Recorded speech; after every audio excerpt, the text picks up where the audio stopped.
Morning students. आज one word substitution में आगे के वर्ड्स देखेंगे हम।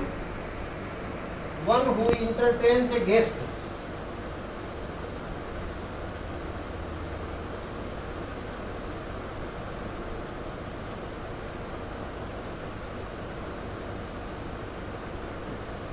वह व्यक्ति जो किसी मेहमान का स्वागत करता है। मेहमान इंटरटेन मतलब उसका ही आवभगत करना, उसकी स्वागत सत्कार करना, उसको क्या कहते हैं? होस्ट, मेहमान नवाज। A book for daily record of events और थॉट्स,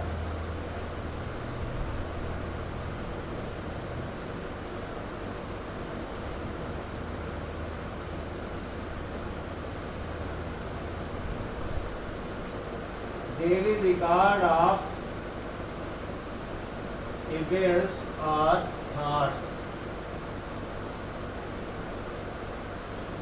ऐसी पुस्तक जो प्रतिदिन की घटनाओं या विचारों का रिकॉर्ड रखे। ऐसी पुस्तक जिसमें हम अपनी प्रतिदिन की घटनाओं का, किए जाने वाले या किए गए क्रियाकलापों का या विचारों का रिकॉर्ड रखें, लेखा जोखा रखें, उसको क्या कहते हैं? डायरी।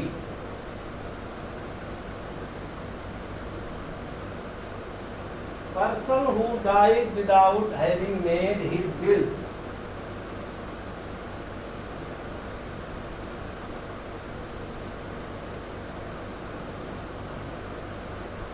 पहले हो गया है शायद।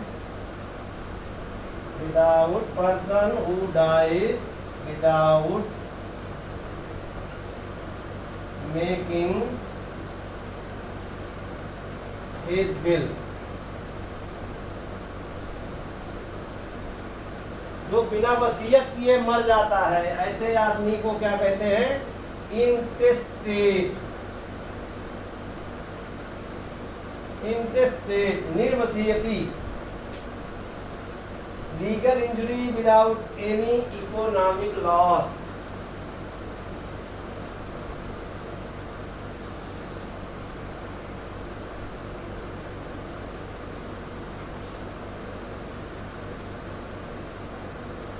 Legal injury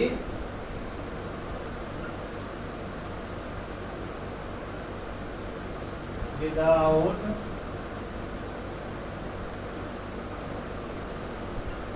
any economic loss.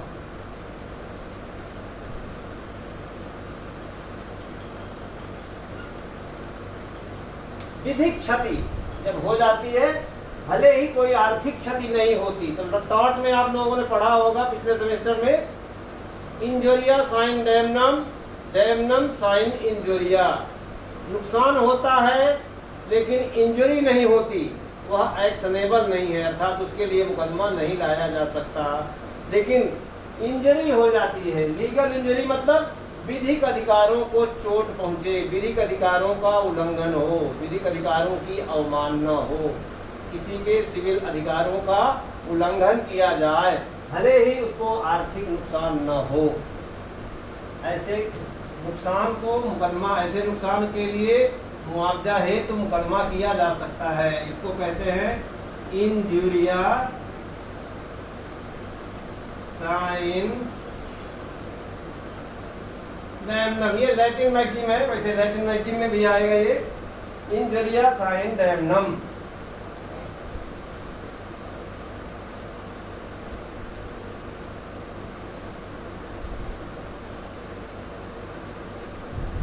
Let the purchaser beware,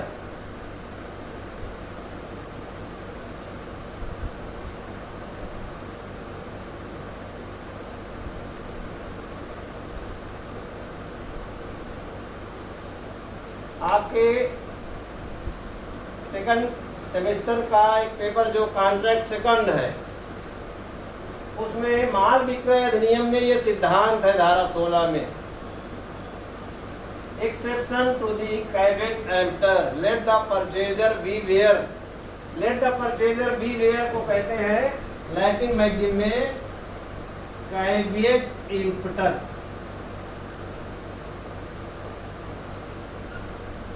कैवे-टिम्टर का सिद्धांत ये कहता है कि क्रेता को सावधान रहना चाहिए। सामान्य तौर पर कुछ अपवादों को छोड़कर यह क्रेता की जिम्मेदारी है कि वह अपनी उपयोगिता, अपने उद्देश्य को देखते हुए सामान को जांच करे और फिर उसको बाजार से क्रय करे। तो उन अपवादों को जो कि लॉ में दिए हुए हैं, धारा 16 में वो अपवाद दिए हुए हैं, उन अपवादों के अलावा सामान्य तौर पर विक्रेता की जिम्मेदारी नहीं होती है कि वह क्रेता के द्वारा क्रय किए जाने वाले सामान की गुणवत्ता के बारे में जिम्मेदार हो। क्रेता को भी देखना चाहिए कि मुझे क्या लेना है, क्यों लेना है, कौन सी चीज़ खरीदनी है।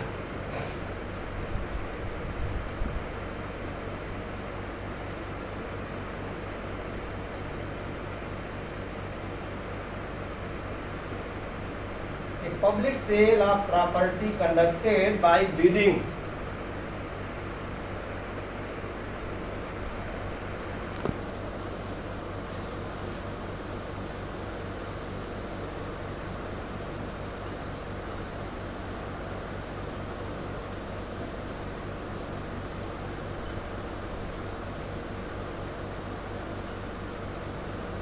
नीलामी द्वारा जब एक सार्वजनिक विक्रय किसी चीज का होता है तो इसको क्या कहते हैं? Auction cell.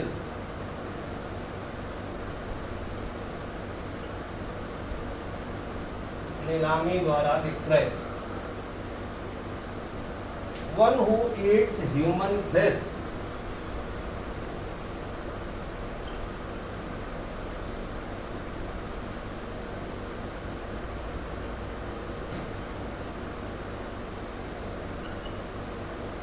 ऐसा व्यक्ति,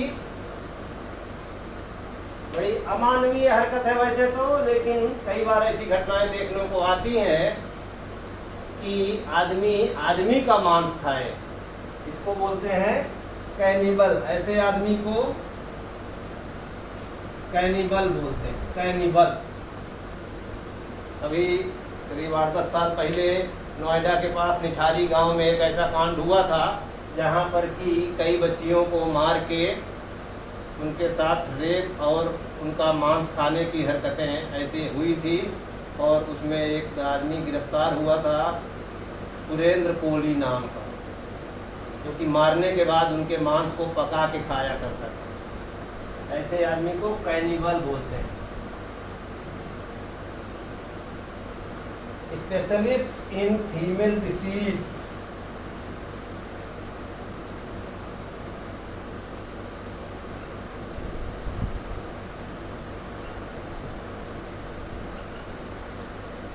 फीमेल डिसीज, स्त्री रोगों के बारे में जो विशेषज्ञ होता है उसको क्या बोलते हैं? गायनोकोलॉजिस्ट।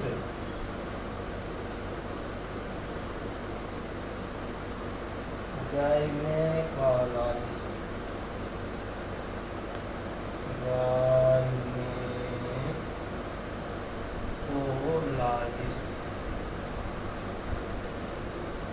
स्त्री रोगों के बारे में जो विज्ञान है, जो ज्ञान है, उसको गायनोकोलॉजी बोलते हैं। और जो गायनोकोलॉजी विज्ञान को जानता है उसको गायनोकोलॉजिस्ट बोलते हैं। स्त्री रोगों का ज्ञान रखने वाला या स्त्री रोगों में विशेषज्ञ, गायनोकोलॉजिस्ट, स्त्री रोग विशेषज्ञ।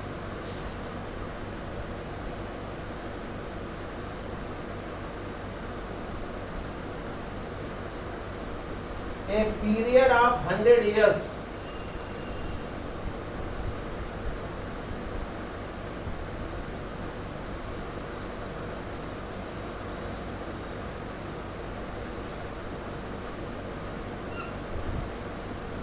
सौ सालों के समय को, 100 सालों के स्पैन को इकट्ठे अगर एक नाम दिया जाए तो क्या होगा?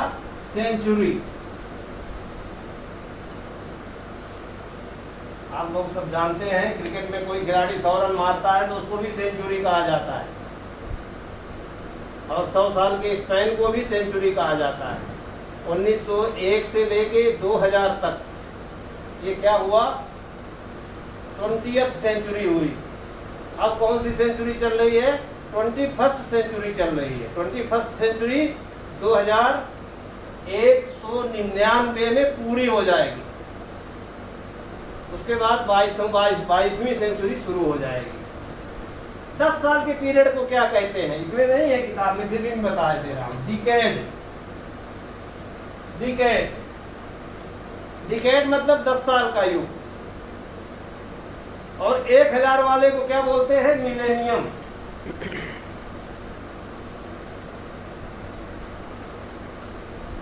एक 1000 वर्षों को मिला के मिलेनियम बोलते हैं।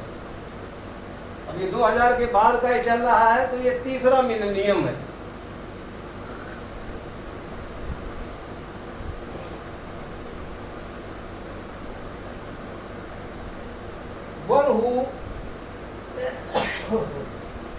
One who embraces voluntary death for the sake of one's country. One who embraces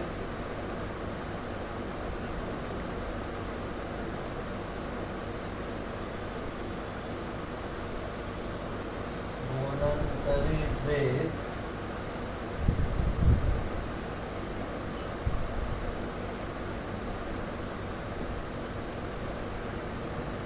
for the sake of his country. जो अपने देश की सुरक्षा के लिए, अपने देश के हित में स्वेच्छा से मृत्यु को गले लगाता है। दूसरे शब्दों में आप कह सकते हैं, हालांकि पुस्तक में तो ये दिया हुआ है, आप दूसरे शब्दों में कह सकते हैं, one who dies protecting his country.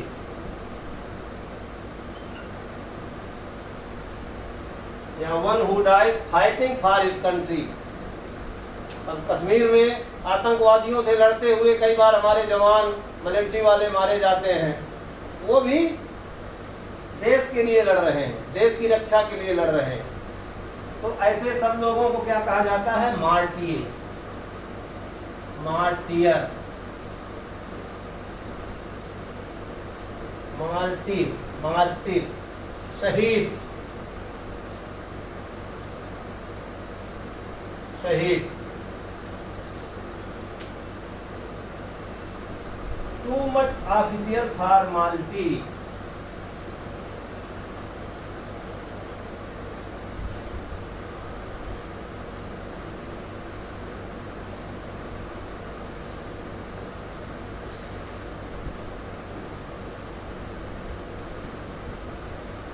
Too much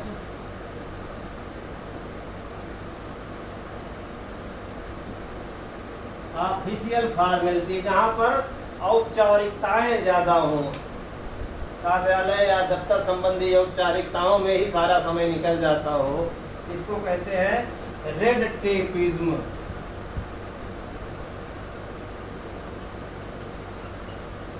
red tapism, लाल फीताशाही, हिंदी में कहते हैं इसको लाल फीताशाही। इसका ट्रांसलेशन है हिंदी, उच्चारण हिंदी, अनुवाद लाल फीताशाही।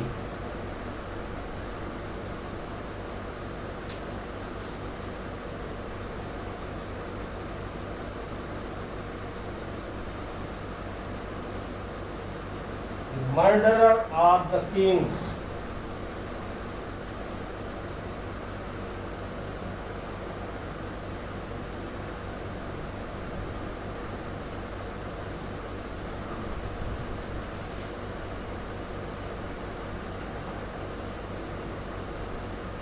The murderer of a king, the murder of king, उसको कहते हैं रेजिसाइड। एक दिन मैंने बताया था, ये साइड शब्द बहुत खतरनाक है, जिसके साथ लग जाता है ये हत्या का सूचक हो जाता है। रेजिसाइड मतलब राजा की हत्या। इन्फेंटिसाइड,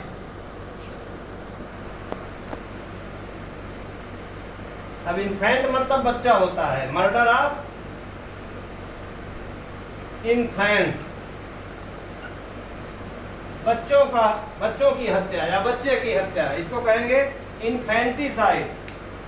भ्रूण हत्या, गर्भ में बच्चों को मार दिया जाता है, गर्भ परीक्षण करा के बच्चों को मार दिया जाता है। हालांकि कानून बना हुआ है, डॉक्टरों को चेक कराने वालों को सजा भी हो रही है, पकड़े भी जा रहे हैं, फिर भी बंद नहीं हो रही। मर्डर और killing of foetus. Foetus means भ्रूण, जो गर्भ में पलता है बच्चा जन्म लेने के पहले, इसको क्या कहते हैं? Foeticide. Foeticide.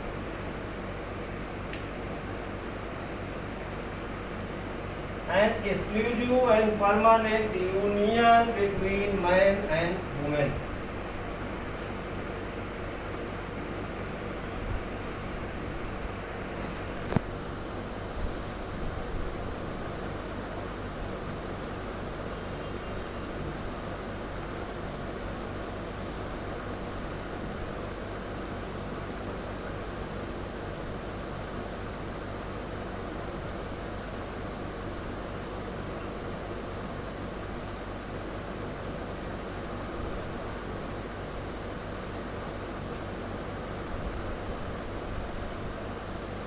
Between one man and one woman.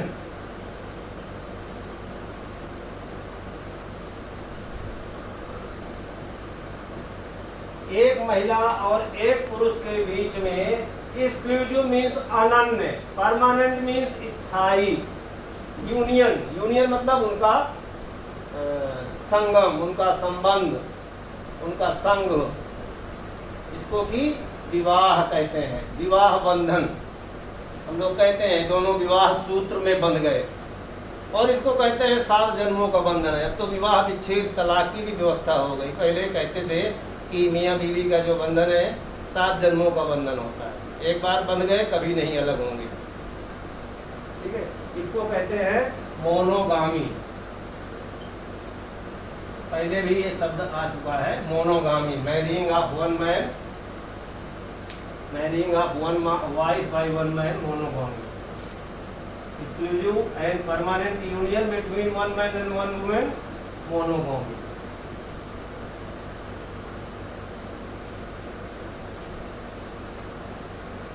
A constitution which provides for the government at the center as well as in the region.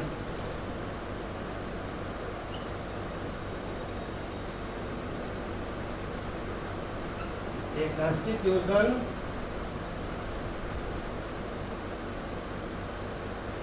which provides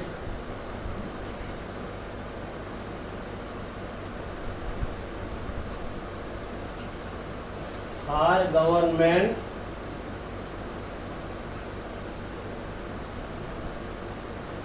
at the center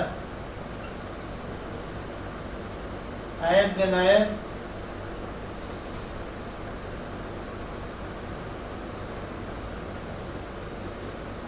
region, as well as in the region. ऐसा संविधान जो केंद्र में साथ साथ क्षेत्र में सरकारों की व्यवस्था करता हो, मतलब केंद्र की भी व्यवस्था होगी और क्षेत्र की, उसको चाहे राज्य कहो, प्रोविंस कहो, कोई और कहो नाम दो, जो क्षेत्रों में अलग सरकार होगी, केंद्र में अलग सरकार होगी। ऐसे संविधान को क्या कहते हैं? फेडरल।